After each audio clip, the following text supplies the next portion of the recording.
చూస్తున్నది ఒకటే పార్టీలో 65 ఏళ్ల నుంచి అదృష్టవంతుని మంత్రి కొడుకుని అదృష్టవంతుని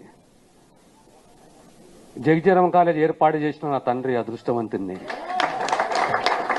ఆంధ్రప్రదేశ్ రాష్ట్రానికి జగజీవనాన్ని పరిచయం చేసింది అదృష్టవంతుడే నా తండ్రి నర్సన కూడా ఆ కాలేజ్ స్టూడెంటే అదృష్టవంతుడే నేను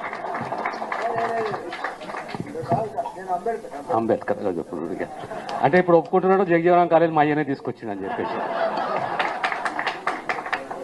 తెలంగాణ ఆంధ్రలో ఎక్కడ కూడా ఎవరు కూడా మాట్లాడారు జగజీవన్ కాలేజ్ ఎవరు తీసుకొచ్చారు అని చెప్పి మేము చెప్పుకోం కదా మాకు అలవాటు లేదు తెలంగాణ వాదన పిలిపించాడు మాది కూడా దామోదర అని చెప్పుకున్నాడు ఎక్కడైనా సప్లాన్ తీసుకొచ్చుకున్నాడు ఎక్కడ అరిసి చెప్పినాడు ఉమ్మడి రాష్ట్రానికి ఉప ముఖ్యమంత్రి వేసి సప్లాన్ తీసుకొచ్చి చట్టాన్ని తీసుకొచ్చారు కానీ ఎప్పుడు అరుచుకుంటే చెప్పలేదు ఇది నా చరిత్ర అని చెప్పి